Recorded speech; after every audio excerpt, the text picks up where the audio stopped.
What's up, Badger fans? Let's talk about the turning points in the Nebraska game. Where did they win this, and who are the players of the game on today's Locked On Badgers? Let's go.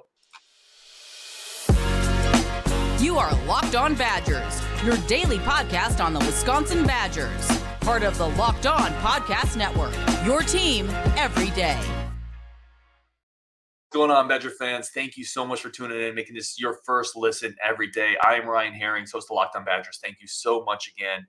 Today's episode brought to you by FanDuel. Make every moment more right now. New customers get $150 in bonus bets with any winning $5 moneyline bet. That's $150 if your team wins. Visit FanDuel.com/lockedon to get started. So before we get into the show, I do want to give a special shout out to somebody, a big Badger fan. I know he listens to the show. He was at the game against Nebraska. Huge shout out to Beckham, a 7-year-old Badger fan, growing up the right way. His favorite player is Braelon Allen, who ran tough in this game. So I'm sure Beckham enjoyed it.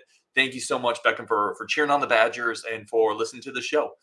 All right, let's get into, I call this segment the crossroads, right? The places in the game where it could have swung either way and the Badgers made big game winning plays or they made big game losing plays. We've had a couple bad crossroads segments lately, but let's get into the game winning plays they made in this one. Here's the first one. And I talked about this.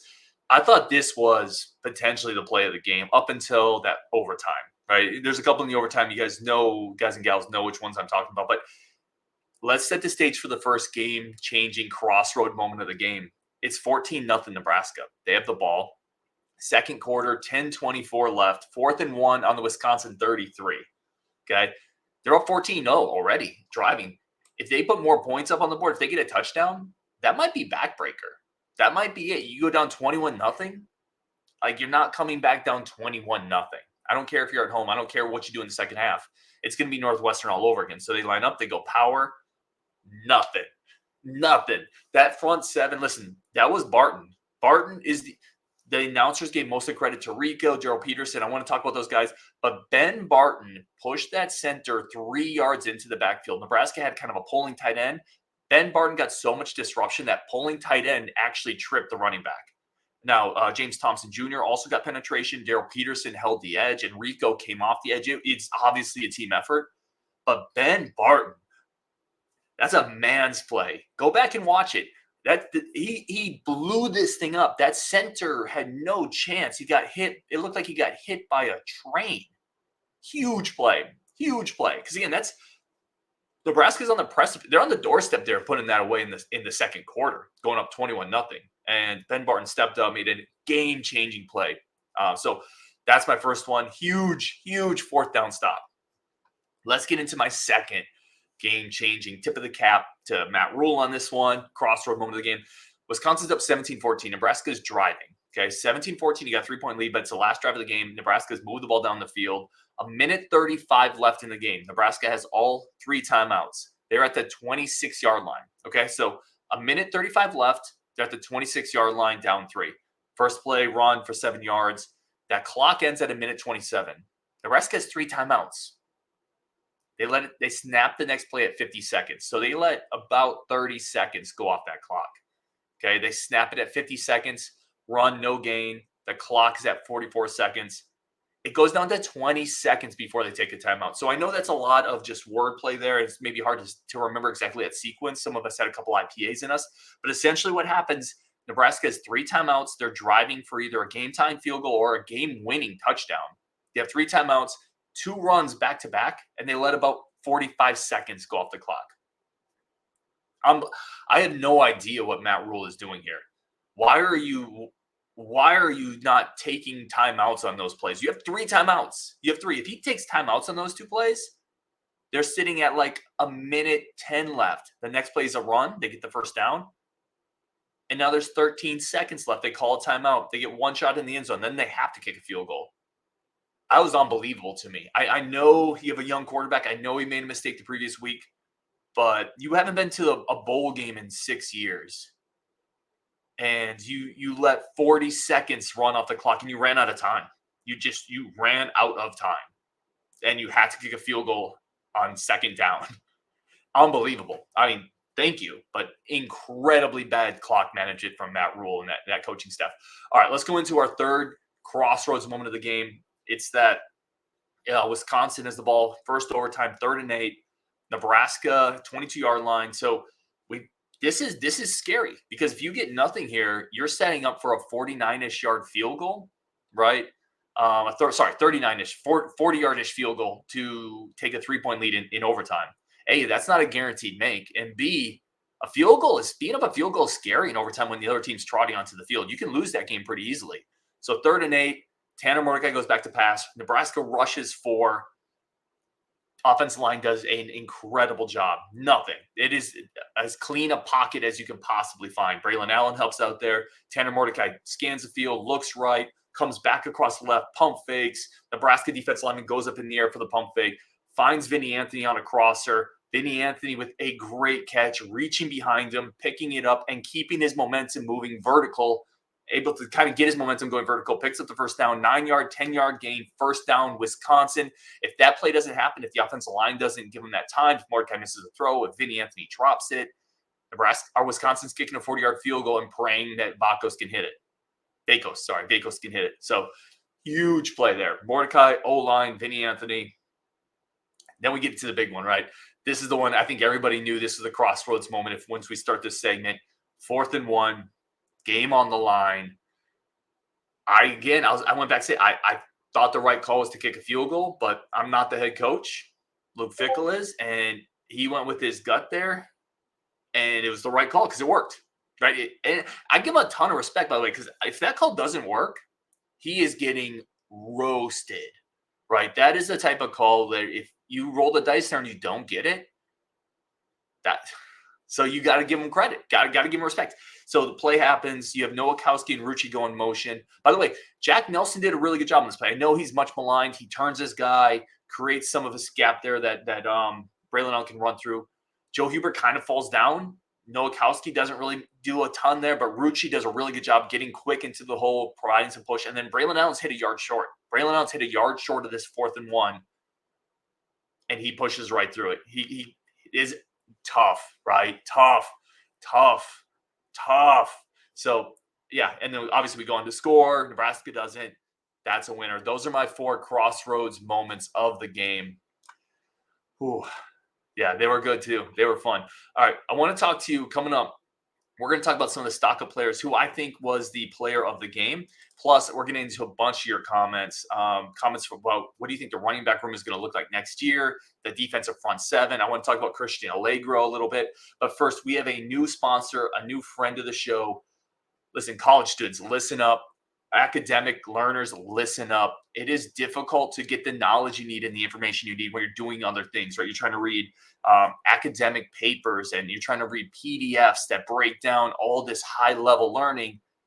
Well, we have a great new tool of the show. It's listening.com. What is listening.com? Listening.com turns all of these PDFs, academic papers, class materials, and it turns it into an audiobook for you. It can read math equations, technical words, complicated documents. It knows how to skip all the citations, footnotes, references, and lets you jump straight to the chapter that you want to listen to. It even has one-click note-taking. So if you're listening and you're like, oh, I really want to remember that, you click it, and it puts the last 10 seconds into a notepad, so you don't even need to type notes while you listen. Think about how valuable this can be in a car, doing anything that you can't just sit down and read. Now you're able to still learn. You're able to get this material into your brain. Best of all, if you use the link listening.com/lockedon, you'll be able to get your first 3 weeks for free. So there's no risk. Go ahead, give it a try. It's usually 2 weeks, but we give you an extra week because you are friends of the Locked On Network. Go check it out, listening.com/lockedon. Also want to point out and throw this out there, Locked On has launched the first ever national sports 24/7 streaming channel on YouTube. So when you're done here, go check out Locked On Sports Today. It's there for you 24/7, covering the top sports stories of the day with the local experts. Only Locked On has this. Go to Locked On Sports Today on YouTube and subscribe to the first ever national sports 24/7 streaming channel. All right, let's talk some stock up, stock down. Let's talk player of the game.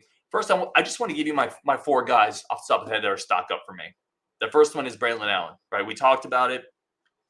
For all the reasons, listen, this is not a great statistical Braelon Allen game, right? If you look at the box score without context, you're actually going to be like, 62 yards on 22 carries. Now he has 2 touchdowns, but that's like 2.8 per carry. But there's so much context with this game. This might be this might be my favorite Braelon Allen game. It probably is. Maybe I'm missing one in my head. Nebraska 2 years ago was pretty fun, but this was such an impressive Braelon Allen game because he is not 100%, right? He is obviously not 100%. The coaches didn't even know if he was going to play. And what happens, right? Jackson Aker gets hurt during the game, and they basically just say they lean on him. They lean on Braelon Allen, and he is a not 100% Braelon Allen taking 22 carries and making some incredibly huge, tough runs, right? A couple plays, the 2 touchdowns, but that 4th and 1 saved the game. And like I said, he was hit short. That was Braelon Allen gaining that extra yard. He was hit short, and this is just I want this game. This was a heart game. This was I'm going to dig down, and I'm going to, in my potential last game in Camp Randall, I think it will be his last game in Camp Randall. This is I want to be remembered for this game. And I will. Me personally, I'll remember this game. This will go into the brain filing cabinet, right? It'll go into a file or a folder called toughness. It'll go into a folder called that dude showed me some grit on that one. And yeah, absolutely stock up. If that's the last game at Camp Randall, that's a hell of a way to go out. Stock up Will Pauling. The stock's already pretty high, but that dude is so good, right? In a receiver room that has struggled all season with consistently catching the ball, right? Will Pauling catches the ball. Will Pauling also gets open in a receiver room that has struggled to create separation. Will Pauling gets open. Will Pauling takes shots too. Like, he will put his body out there. You want to talk about toughness? Watch Will Pauling go across the middle and see the Mack trucks that line up to hit him. And he doesn't get alligator arms. Like, Will Pauling puts his body on the line for this team, period. And that's appreciated. It's noticed and it's appreciated. The other thing is, he hurt his ankle you could tell, like, it was pretty bad. He came out there to try, right? That's another guy. You talk about Braelon Allen playing through stuff. Will Pauling was good. If he had anything in the tank, he was going to go out there and exhaust that tank. So Will Pauling, again, big stock up. He's been a stud this year, right? You talk about the influx of transfer players. Will Pauling's at the top of that list. We're going to do a show on that coming up, by the way, the ranking the transfers postseason. Will Pauling's going to rank very highly on that list. Stock up Vinny Anthony, right? Huge. We talked about the crossroads, one of the changing plays of the game, that 3rd and 8 catch where he reaches behind his body. He looks apart.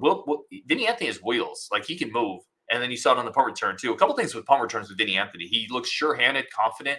He'll catch it in traffic. He can almost always make the first guy miss. And he has the speed to turn the corner when it's there for him. So Vinny Anthony, stock up. It's great to see him out there. Quincy Burrows is another guy, caught 2 catches. He's a guy I've been told they're very high on him. Like, he is a legit, like, 6'2", 200-pound guy that can run. There's a reason they brought him from Cincinnati. It wasn't to play this year. It wasn't to do a whole lot this year. They see big things for him in the future. And so that's exciting. It's exciting for me to see him come out, catch a couple passes. He had 2 catches in this game. And then the other stock up here, and I got it in my board back there, Christian Allegro. Now, this is another one. We talked about Braelon Allen. You look at the box score, and you're like, he had 1 tackle. He was all over the game in moments, right? He only had 1 tackle, but he, from a sideline to sideline pursuit standpoint, like, he was the only guy who could, in my opinion, consistently stay with Chuba Purdy. Right? Chuba's fast. Chuba's a good athlete. By the way, that's such I'll have to look at where that name comes from. But such a good athlete, and he gave our linebackers issues. Our linebackers have struggled in space this year. Allegro was not struggling in space. That dude looks like he's shot from a missile. Now, he's got some learning to do. Like, he hit him low on a 3rd down. That resulted in a penalty. That's an effort play leading to a penalty, right? It wasn't like a taunting thing, but he's got to clean that up. He almost had another kind of out of bounds late hit, chasing Purdy down. He's got to be careful with those things, but he's a starter next year. Like, this dude's give him another year in the strength and conditioning program. He is rangy. He's fast. He's a playmaker. He's able to get pressure on the quarterback. He plays in space. He was a coverage guy in high school. This is looking like one of the gems of that recruiting class last year. A late get for Luke Fickell and this staff out of a prep school in Connecticut. So if that tells you anything, it kind of bodes well for those who think Luke Fickell and his staff are going to identify guys. This was a Fickell guy. This was a Fickell, Tressel, Longo, Lamberts. This is their guy. He looks great. I think he's going to be a future star. Let's get into some of your comments because, again, I always want to post show. I'm never able to get into everything, but I want to take your comments because I think that's a huge part of what we do on Locked On Badgers. This community is incorporating all of your thoughts, and I think we're all smarter because of it. So I got a bunch of comments up here. We're just going to roll through as many of them as we can get to. This one's from Tim. He says, Tim's a little spicy. He says, you didn't like going for it on 4th down and overtime. You guys are nuts. You play to win, and no, I don't think the fans would have been upset if we had not made it. Thank God Fickle is coaching and not you guys, Tim. So a couple things here I want to break down. You didn't like going for it on 4th down and OT. No, I did. You guys are nuts. Yeah, that's possible. You play to win. So that one is weird because kicking the field goals, like you can't say kicking the field goal isn't playing to win because if you go for it on 4th and 1, you don't pick it up, you're going to lose, right? Like there is an element of this isn't NCAA. It's not PlayStation. You can't just go for it on every time. If you don't go for it, you're not playing to win. Sometimes you have to take the 3. And see, this last one too. And Tim, I appreciate the comment. But this last one I really disagree with. I don't think the fans would have been upset if we had not made it. The fans would have skewered this staff if they didn't make it. Considering they had turned it over twice in a row on 4th down plays, they couldn't pick up short yardage plays. Braelon Allen's hurt. This staff would have killed Fickle, in my opinion. They would have killed him and Longo if they didn't pick up this. But they did, so it doesn't matter. And your last part, thank God, Fickle is coaching, not you guys. Yeah, I 100% agree there. I 100% agree there because then I couldn't do the live post-game shows if I was coaching. Think about how impartial I could be if I'm grading myself. I give coaching A+. It's all the players. So, no, I agree with that. Thank God Fickle is coaching and not me. Jay Tillison says, still not impressed with Tressel's defense. I mean, so they gave up 17 with an overtime period, right? Like, now I would, the first quarter, the first 20 minutes, that has to be better, right? That we had that issue all season long for whatever reason. That's inexcusable to come out and look like that. Tackling was bad, missed assignment, but they gave up 17 with an overtime period. I think you got to be okay with that, right? Now, excuse me. Now it's got to get better, and some of that is talent. Like the front seven, and does have a talent deficiency. So it's got to get better. But I thought today was pretty good. Yesterday was pretty good. I think you have to give credit when a defense gives up 17. I know Nebraska is not a great offense, but they're a Big Ten team. You have 17 points. I'll take that every day. And if the defense gives up 17, you don't win, it's on the offense, in my opinion. So I hear you. I think I'm a little more wait and see. I don't know if this is the greatest season to judge it by, but they gave up 17. So I'm kind of okay with it. But Jay Tilson, thank you for sending the comment in. All right, coming up, we're going to talk a little bit about the Axe, plus a little bit about a couple players that haven't played this year and what should the running back room look like next year. We got all these comments to talk about. But first, I want to talk to you about our good friends of the show over at FanDuel. Let me tell you first. Let me tell you a story of a guy who made some money this weekend. It's this guy because Joe Montana. Oh, did I say I'm sorry, Brock Purdy. Like they play so similarly that it's hard for me to separate the two. Brock Purdy turned in another masterclass. I made some coin on a little bit of a 49ers bet this weekend, and I do it all on FanDuel because it is the fastest, simplest, easiest, most secure, most user-friendly platform available, period. That's why we use it on the Locked On Network. It is the best place for all your sports wagers, spreads, player props, over-unders, futures. It's all there in one place. You don't have to go anywhere else. It's all there. It's it. It's like the library of betting sites. It's all there. They have every aisle. You don't have to go to any other libraries. It's there. Plus, now it is a great offer.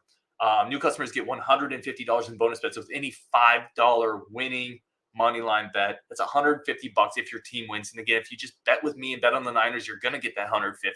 So visit FanDuel.com/lockedon. Kick off the NFL season. FanDuel, the official partner of the NFL. FanDuel.com/lockedon. All right, let's get into some of your comments and just keep going because, again, I love doing that. I love getting just different comments on the show because it makes the community better. This one's from Mitch. Curious to know what happened with TJ Bowlers. I don't think he's played since ... This is from Mitch. I hear you, Mitch. And what do we hear about in the offseason? Like, look at this, how big this dude has gotten now. I did say, I don't know if that's good or bad, right? Because if he's going to be 270, he's not going to be outside linebacker in this scheme. But I was hopeful you'd see him maybe rushing in pass situations from maybe the inside if he's 270. I don't know. This was a big-time recruit when they got him. Very, very productive high school kid. All over the major programs all over the country wanted him, and it could just be he's not a fit. He's not a fit for this scheme and what the coaches want to do. Maybe he's better suited to be a 4-3 defensive end. I don't know. I have no idea what. I got nothing for you, Mitch. I have the same question though. It is interesting. Let's see. Rick Mueller said, "Nice to grind one out. Receive some help from bad offensive play calling by Nebraska in the second half." I agree. I thought they got too cute. They were running the ball pretty well, and I thought they got a little too cute. But we'll take it. But listen, it's also Nebraska coming back down to earth. Like water finds its level. Nebraska was not going to score a touchdown on every drive, right? So I think there's some of them just coming back down to earth and the type of team they've been the entire season. They're not that good, and neither are we. Like this is what I said before the show. Neither of these teams are really good, so someone's got to win. This is from Carson. He was coming back from the game on this one. He said, "Just got back from the fifth quarter. Let's effing go." What's up, Carson? How fun is it to stay for the fifth quarter when you get a win, right? In fact, I've never stayed when we got a loss. I don't get to go to a lot of Badger games just because I don't live in Wisconsin, but I've been to several losses and several wins in Camp Randall. I stay for the fifth quarter typically, unless I have maybe a kid or something, but I stay for the fifth quarter when we win. I do not when we lose. So I'm here right there with you, Carson. This is from it just came up as user. I don't know if that username got cut off, but he said, "Get the axe. It matters. 2021 loss to Minnesota was the inflection point for the dismissal of the prior coach. We need to reset the series tone." I agree. You need to reset the natural order of things. And the natural order of things is Badgers are better than Gophers. You need to go in. You need to get the axe. You need to set the tone. You need to stomp that life out of that program. Get the friggin' axe. Let's go. Get the friggin' axe. I agree. This one is from Alien Space. Why don't we play second halves like the first? Yeah, that's the golden question. And I actually spent a lot of time thinking about this. I'm going to try to dive into that with Coach Anderson on our Coach's Corner show this week. Because I don't know if there's anything you can really point to, right? Like, it's not like they're running different plays in the second half. It's not like I don't know. I mean, the announcer said Chuba Purdy's speed caught the defense off guard. I think that's a BS thing. Like, he's fast. That wasn't a surprise. We all knew he was fast. The defense, it's not like the defense saw him running and the defense was like, "Oh, wow, he's a mobile." No, they knew that. It just, I don't know. I don't have the answer. I have no clue. But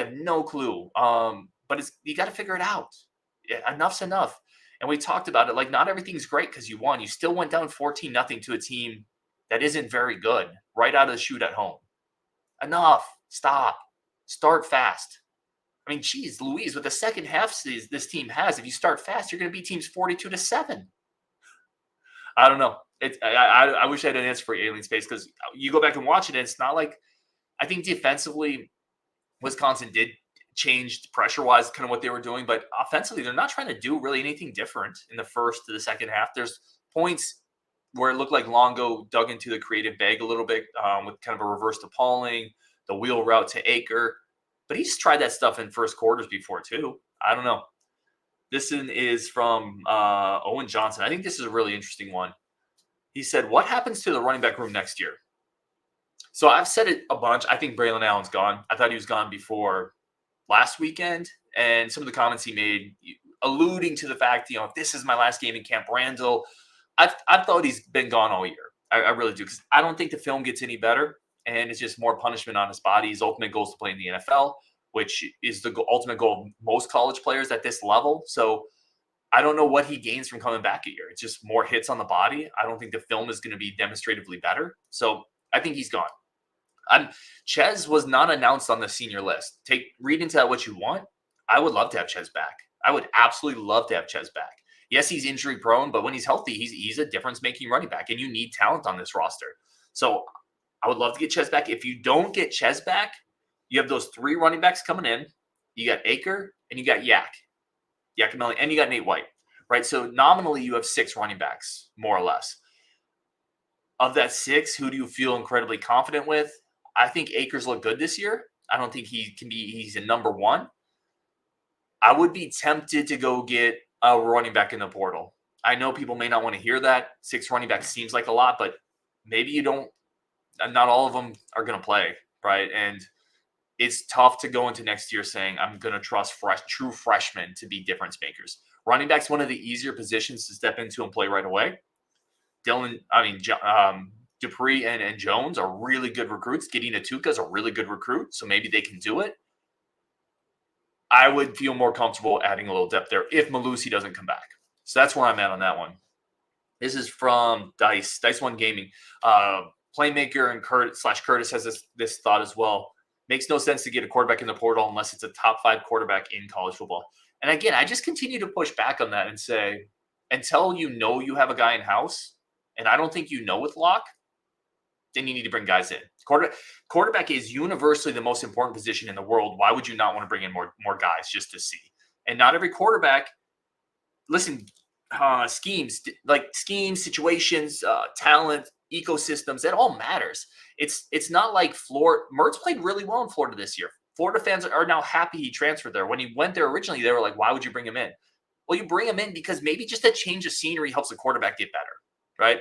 And guys, I'm not like railing against you. I understand your perspective completely. A lot of people agree with it. I think I'm more of an island on my take, but my take is essentially until you know you have a guy in the room, just get all the quarterbacks you can get and see who's the best. Like let the cream rise to the top. And if you bring in a veteran and he doesn't make the team better, then just don't play him. I know, and if you can't find a guy willing to do that,